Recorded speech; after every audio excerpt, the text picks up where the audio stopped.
Hello guys, and we are back again with another video. So this is Jordan Peterson on this is how to become more articulate.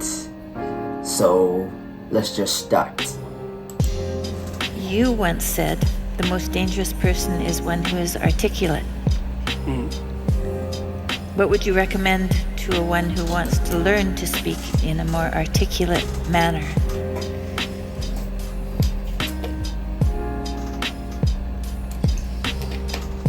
Well, articulate is an interesting word, because if your joints are articulated, and that means you can do things with them because they're articulated, right? They're not one solid, vague mass. They're differentiated. And someone who's graceful is articulated and compelling because they're articulated. And speech is a form of articulation in that manner because the act of speech itself is extremely complicated.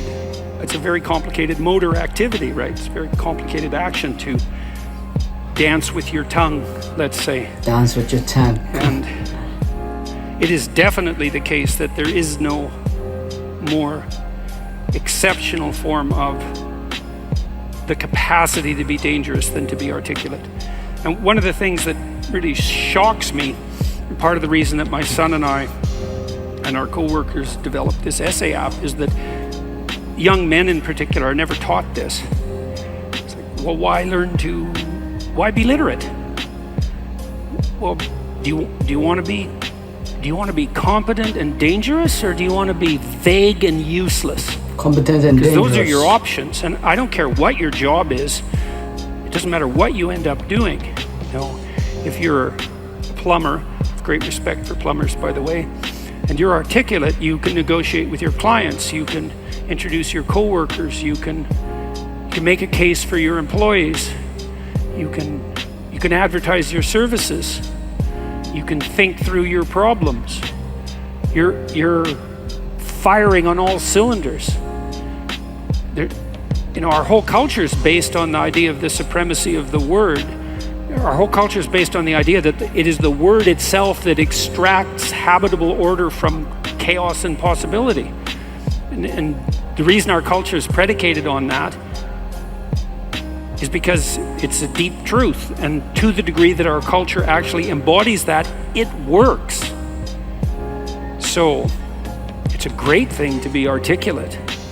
And it would be so lovely if our educators were wise enough to communicate this appropriately to young men who are striving forward, and to let them know in no uncertain terms that if they want to make themselves into forces to be contended with, that there's no surer route to that than an exceptional poetic literacy. Now, it's not like young people don't have an intuition of this. There are reasons they admire rap musicians, for example, who are often extraordinarily articulate in their performance and their capacity for spontaneous poetic utterance.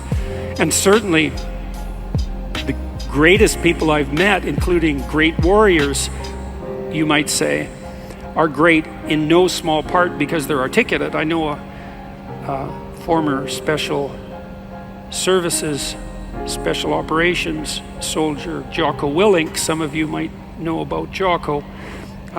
He's got a pretty decent online following, and he's about 4 feet wide and about 3 feet thick, and he's one tough son of a bitch. I'll tell you, you don't want to mess with him, and he knows perfectly well and is very capable of articulating the fact that his success as a eminent warrior is in no small part dependent on his ability to communicate. Because he could communicate well, he could listen to the men who were under his command. Because he was articulate, he could explain to his superiors the situation on the ground. Because he was articulate, he could make a case that the men under his command who were deserving would be promoted. Because he could think in an articulate manner, he could plan strategically and not lose battles. Okay, so that's the case for being articulate. And what's the alternative? You want to be inarticulate? You want to say and like and pause and stumble and be unable to formulate a strategy, be unable to elucidate a vision, be unable to compel and convince other people, to entice them with your articulated vision of what might be? You want the opposite of that? Why would you want that? You would choose awkwardness over grace? It's preposterous. It's beyond foolish. And I cannot understand for the life of me why this case isn't made in a compelling manner, particularly to young men. And I know it's not being articulated to young men because they're dropping out of the educational realm in droves. And it's unbelievably sad. So, how do you become articulate? Well, by paying attention to what you say. That's a good start. And what do I mean by that? I mean pay attention to what you say. So you can think of this as an analogy. So imagine that you're trying to walk across a swamp and the swamp is murky, but you know there's a path. You know there's a path of stone under the water, but it twists and moves.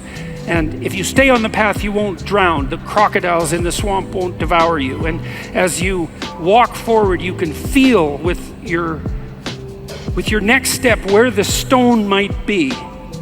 And then you feel it's solid, then you take that step, and then you do the same thing with your foot again. You search and you find out what's solid and you step on it and you move forward in that manner. That's what you do with your words.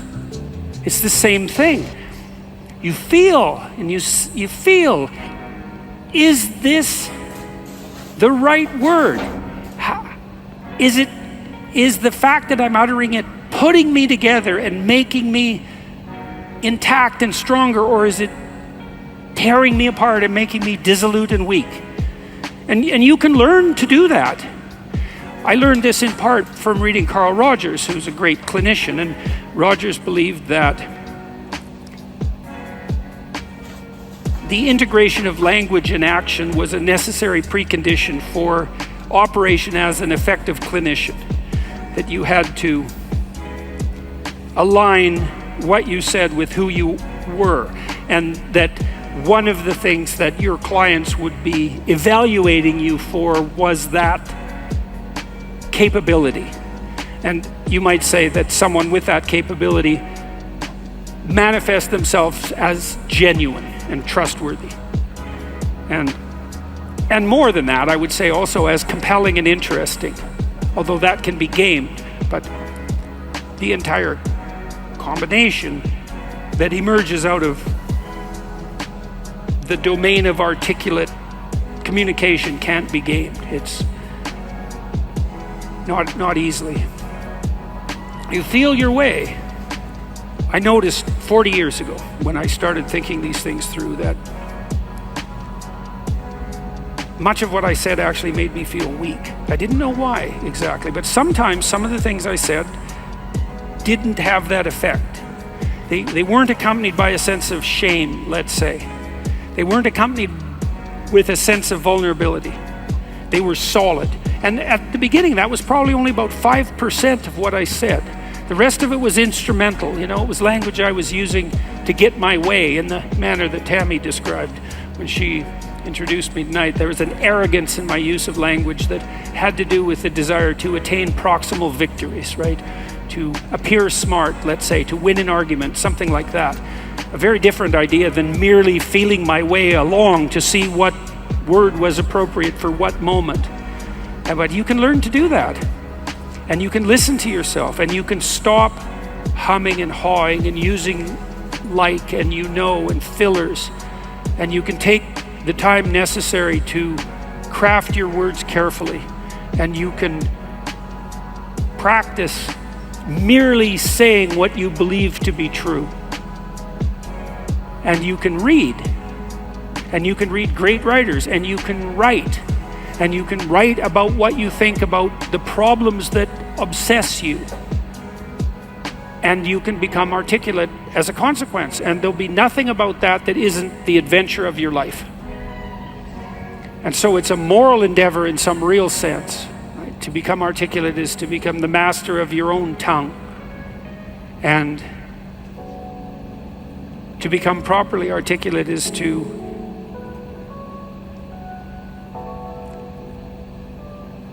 make the word divine, and to treat it in that manner, and to decide whether or not you believe that it is the case that the divine word creates the order that's habitable and good.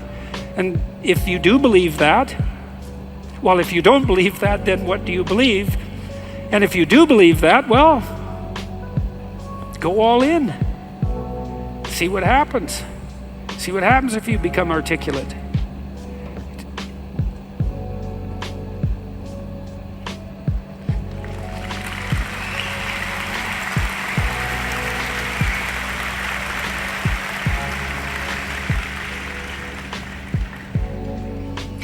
I'll give you one more small example. Tammy touched on this in the introduction too. She said she'd learned to pause. You can pause. It's a prayerful pause in some sense.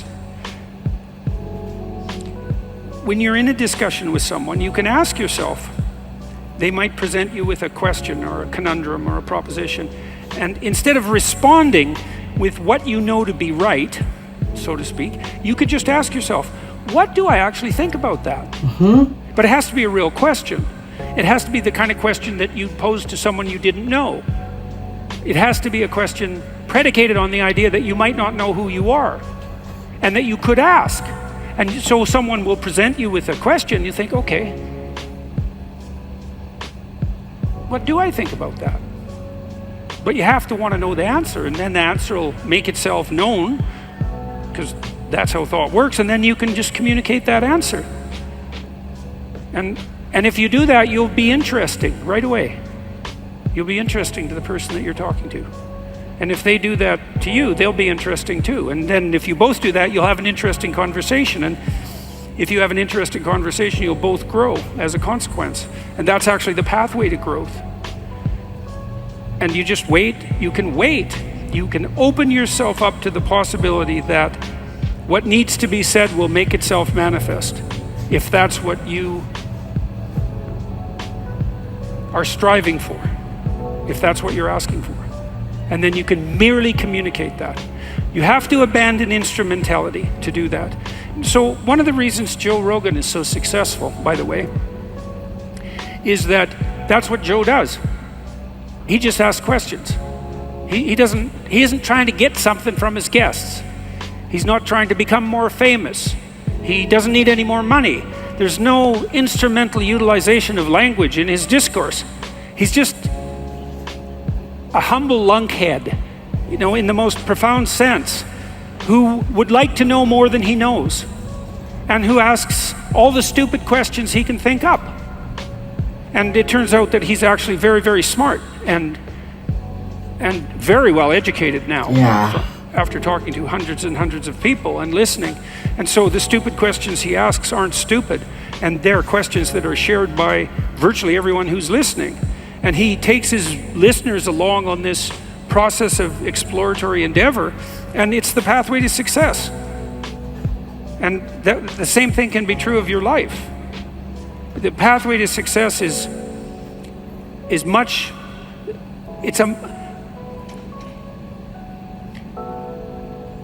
if you're guided by the spirit of honest inquiry, and every word you say is reflective of what you believe to be the truth, then the pathway that you walk on is a golden pathway to success. And I know that. I know that to be true. So, in the beginning, this is what I noticed, right? The woman was trying to be rude. The woman was trying to be prideful, was trying to be like you, like it was like I put it to you, right? And I mean, this guy has cooled this woman so well, and I feel so happy about it. And you know, for a second he paused, and I saw the woman trying to, you know, figure out what to ask next, and he then again stopped the woman again and started talking for like, I think like 5 minutes. I mean, this guy is so articulate. He knows how to marshal his words, and this is a powerful trait that we should all learn. And I think I'm learning this, and I'll learn it. I'll get into a spirit and learn it so well. We've come to the end of today's video. Adios amigos. Bye.